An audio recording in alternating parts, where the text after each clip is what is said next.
Okay, so this is part one, and we've got Alan Russell here, and he's going to just explain how he made his piece. So over to you, Alan. So what was the first thing you did to create this? Started off by making some drum beats. Okay. Which evolve and then eventually end. Okay, so how did you program them in? With the drumstick tool. Okay, and what editor you're in here? The drum editor. Okay. Which got from Halley and Sonic Electro Kit. Oh yeah, okay. So you set up that particular plugin, which you put on MIDI channel 10, because that's the one for drums. Yeah, okay. What type of track is that then that goes on? Instrument track. Okay, excellent. Yeah, that's good. I then set up a GM map. Yeah. So it would map out with all the different instruments of the kit. Okay. And then I went about making the beats with quantize and snap. Okay. Most of the time. Okay. And when you put those notes in there, did you do any changes to them? Did you sort of like, say you put a note in and it was wrong, what would you do? Erase it with the erase. Okay, so you just take it back out again. Yeah, great. It wasn't working. And did you change any of the levels of individual hits, or did you just think they sounded that? Yeah. I thought they sounded alright. Okay. I edited some of the pictures of the overall drums. Oh right, okay. In this. Why did you do that? Or what did it take? To make them sound better. What did it go from and to? If you can describe that for me roughly. Sounding a bit weak to a bit more prominent. Oh, so okay, so it made it sort of come out in the mix a little bit more. Okay, great. And anything else that you did with that part? Oh, that was pretty much it? I just kept adding in instruments. So it developed, so each pattern, each pattern develops. Did you copy and paste the first pattern over and then edit it? How did you copy and paste the first pattern? Could you just show us that? Control C and then Control V, and then dragged it to wherever I wanted to. Oh, so okay, so you just let it come in anywhere on the timeline, but then moved it forward, perhaps, or whatever. Yep. Yeah. Okay. Okay. After I'd finished most of the drums, I made a riff. Okay. Yeah. And what sounds this? With a guitar, a distorted guitar, and then I changed some of these effects to make it sound better. Oh, excellent, yeah. And then it added some reverb to it, EQ'd it, took off the low end so it doesn't compete like the rest of the mix. Okay, yeah, great. And that's not desirable in a guitar sound. And put the highs up to give it more bite, and then the mids, because that's where most of the sound is. Could you just show me what you did with the effects on that track? How would you get back to those effects if you wanted to? Okay. Now, is this a preset, or did you set the sound up yourself, the reverb yourself? I chose the preset and then I edited it. Okay. To what I wanted. Can you remember any changes you did, or why you did what you did, or was it just sort of trial and error? Trial and error. Like I just changed the size and the delay, and the low and high frequencies as well, the reverb. Okay. And what was the other effect you got? An amp. I turned the bass off on it. Mm. And to mirror the EQ that you've had and then turn the treble down a bit, gave it more presence, and then changed the volume so it would work nicely in the mix. Oh, excellent! Yeah, okay. Could you just talk a little bit? Just how did you to get those notes in there on the timeline for the guitar? I used step input. Just remind me, how would you do that then? By clicking this, and then a blue bar will appear, and provided a MIDI keyboard plugged in. And then you would just like play the note on it? Yeah, the quantize set to 16th, so it would jump like every time it played a note in. Yeah. And then I just moved it after I'd put some notes in the step input, moved them about to make a melody and some chords. Just shows how you'd move a note about. What would you do? Click it and then drag to with snap on, so it clicks into place. Okay. And you've got that set to what value have you got that set to? 16ths. What would you do if you wanted to move it so it wasn't actually on any snap value? Like if you wanted to just put it a little bit out of time, say? We could turn off snap and then move it to wherever. Oh, excellent, yeah, okay. And did you do anything else with the editing of this part that you can remember, or was that was it? I changed the note lengths. Like just shows how you change a note that length. one over. Click, and then drag. Oh, okay, yeah. Change like that one overlaps and so forth. Makes a nice effect. Okay, so how would you describe the effect that would create? Well, that one carries on, whereas that one cuts off early, so you get a kind of do. Yeah, like a okay. do Yeah, kind so, of sound. Yeah, excellent, okay. And then changed. These don't change much because it's like a main riff, but then at the end the notes are prolonged to give it some effect. Okay. Some atmosphere. And what else did you do with that part? What's that thing underneath it? The line. It goes an octave higher.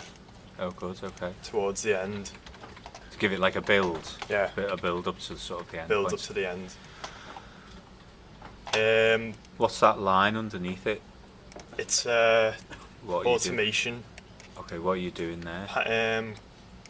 Clip for, I think it was the chorus. For chorus on the. Oh, so you're swelling up. Can you just play it so we can see that in action with the plugin open, essentially? Can you open the plugin again where you just had it? You can see it there. I'm just wondering, can you see? Is it connected to one of the dials and you can see it moving? It's already slightly up. Oh yeah. And then as you get towards the end, it gets higher. Okay. Chorus.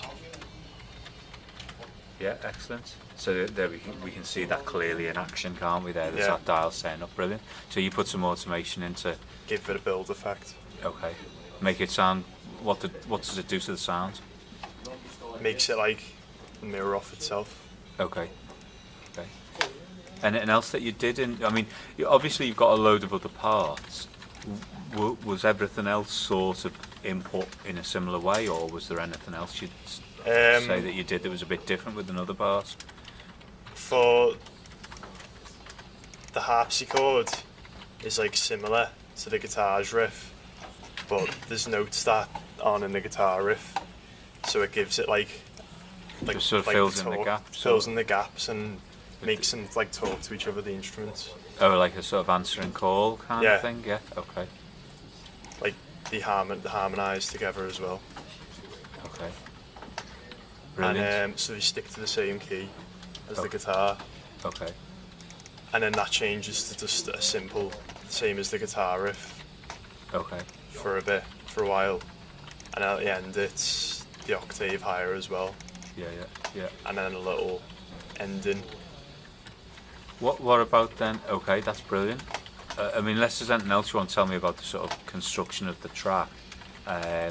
Did you do anything with panning and setting levels? How did you go about that? I went into the mixer and set the pan levels to So you've got a few right and left there, haven't you? Yeah. Right, left. What did you leave in the centre?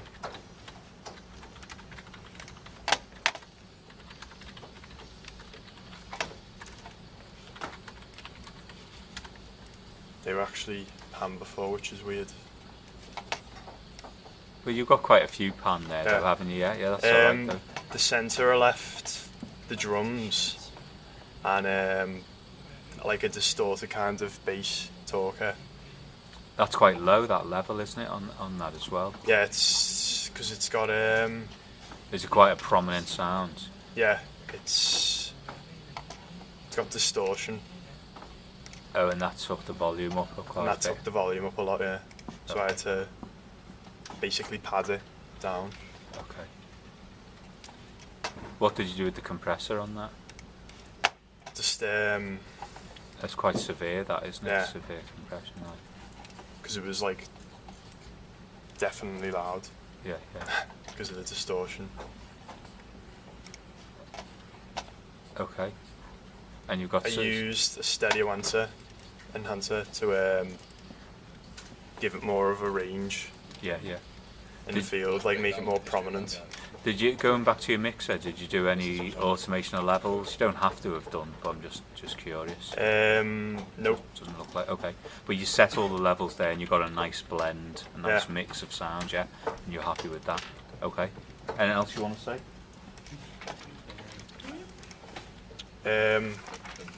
Did you add any parts with a controller?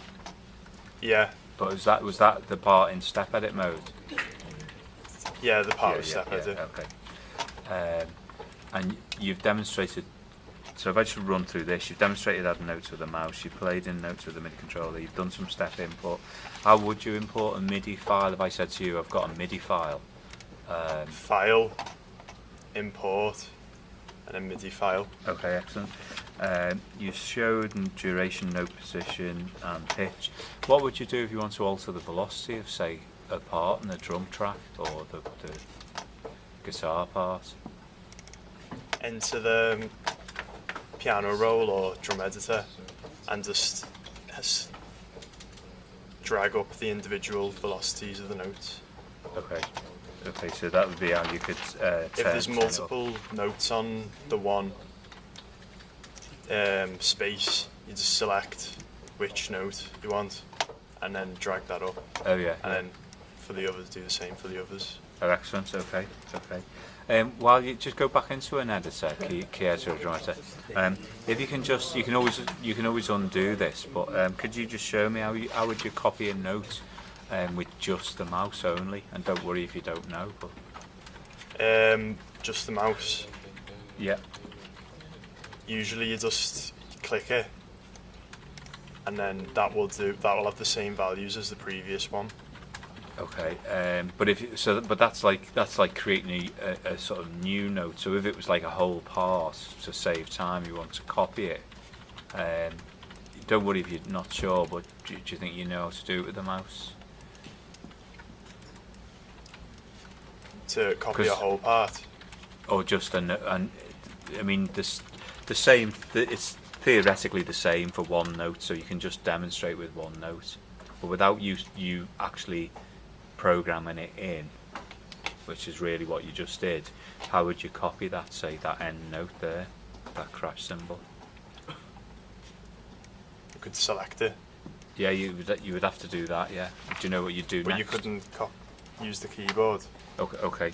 All right. We'll look at that with you in a minute then. How would you set up a loop? Imagine you want to loop that bar 7 and bar 8, so they just repeat. How would you set that up? P is a shortcut for it.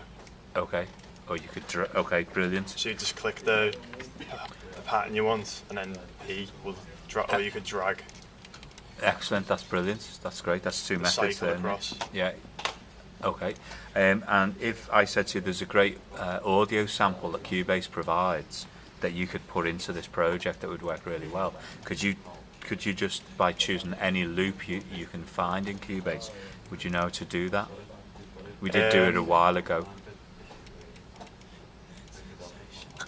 Remember where the samples came from? The pool. I'm pretty sure.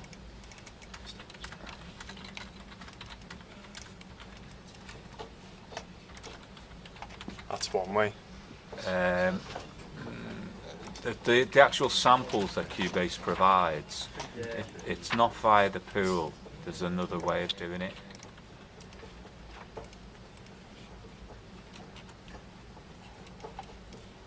Is it? Oh, Don't worry if you can't remember. I mean, I can go. I've forgotten. Okay, don't worry.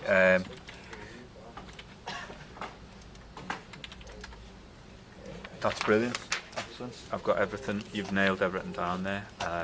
Just for the record on video, if you want to get something, go to media, and it's the Oh yeah. Luke browser or the media bay or whatever, and you'd find that sound and bring it in. And the go into the drum editor or the key editor very quickly. Select any note you like. Go to edit, and there you go. There's your answer. Yeah. So you know, sometimes if you, for whatever reason, it's one.